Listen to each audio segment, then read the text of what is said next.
A friend calls you, late, undone by something they have done. They missed the deadline, said the wrong thing, let someone down, and without thinking you become gentle. You tell them that everyone makes mistakes, that one bad day is not a verdict, that they are tired and human and allowed to be both.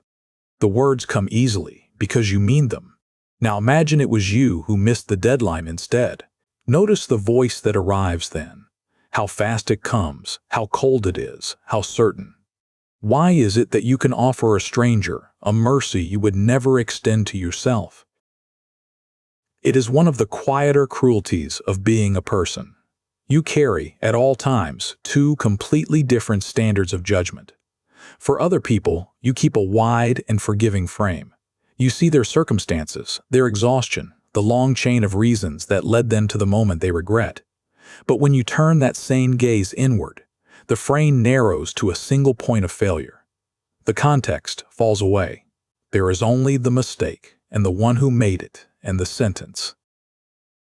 2.5 centuries ago, the philosopher Adam Smith tried to describe how conscience works. He said that when we judge our own conduct, we do it by imagining a spectator, an impartial observer who sees us clearly and tells us whether we have done well. This inner witness is supposed to be fair. It is supposed to weigh things the way a kind and reasonable stranger would.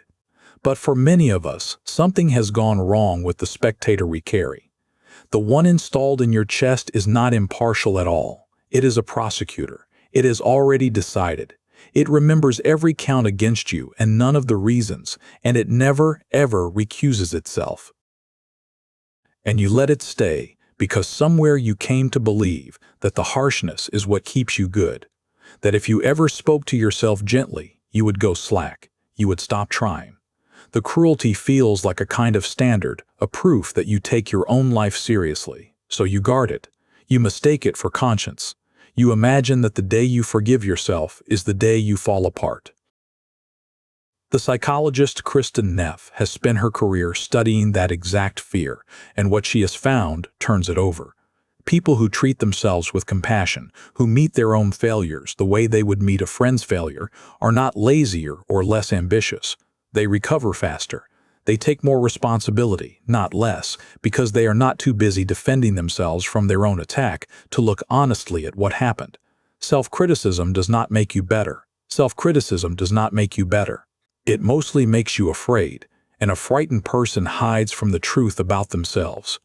The harsh voice you trusted to keep you honest is often the very thing keeping you from seeing clearly. What she offers instead is not a softer set of excuses. It is something steadier. Part of it she calls common humanity, the simple, easily forgotten fact that to fail is not to be uniquely broken, but to be a person among persons. When your friend confesses their mistake, you instinctively place them inside the whole human family. Of course you struggled, you tell them, this is hard, and you are not the first. Self-compassion is only the radical act of placing yourself inside that same family. Not above it, asking to be excused. Inside it, allowed to be ordinary. And here is the harder thing to admit, the turn that does not flatter us. Some of that self-cruelty is not humility at all. It is a hidden form of pride.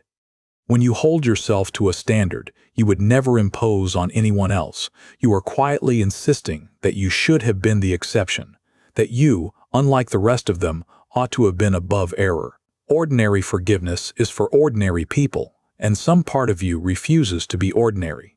The merciless inner voice can sound like accountability, while it is really vanity, a wounded grandeur that would rather be uniquely unforgivable than simply commonly human.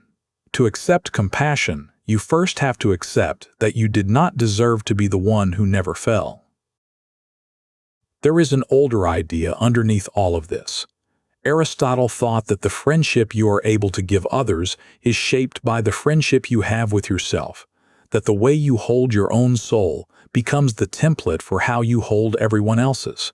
We tend to read that hopefully, as if our kindness to strangers proves we are already fine. But it cuts the other way too. The contempt does not stay sealed inside you. The standard you use on yourself at 3 in the morning is the standard waiting in reserve for the people you love on the day they finally disappoint you.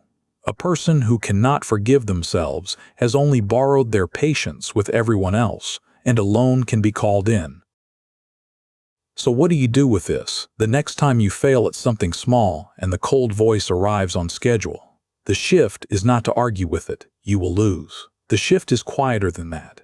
It is to ask a single question: what would I say to someone I loved who had just done exactly this? You already know the answer. You have given it to friends 100 times, easily, sincerely. The words were not a trick, and they were not lies when you offered them to others. The only strange thing is that you have decided, without ever quite choosing it, that you alone are not allowed to hear them. This is not about lowering the standard. You can still want to do better. You can still take the missed deadline seriously, apologize, repair what you broke. Self-compassion does not erase the mistake, it just refuses to add a second injury on top of the first. You would never tell a grieving friend that they deserve to suffer more for suffering. Extend yourself the same basic decency, not because you have earned it, but because that is simply how you would treat any human being in pain, and you have somehow forgotten that you are one. Maybe that is the whole of it. The stranger gets your kindness because you grant them, automatically, full membership in the human race, the right to be tired, to be wrong, to be forgiven, and to try again. You have been quietly keeping yourself out, not out of modesty, but out of a long habit you mistook for a virtue. The work is not to become someone who finally deserves gentleness.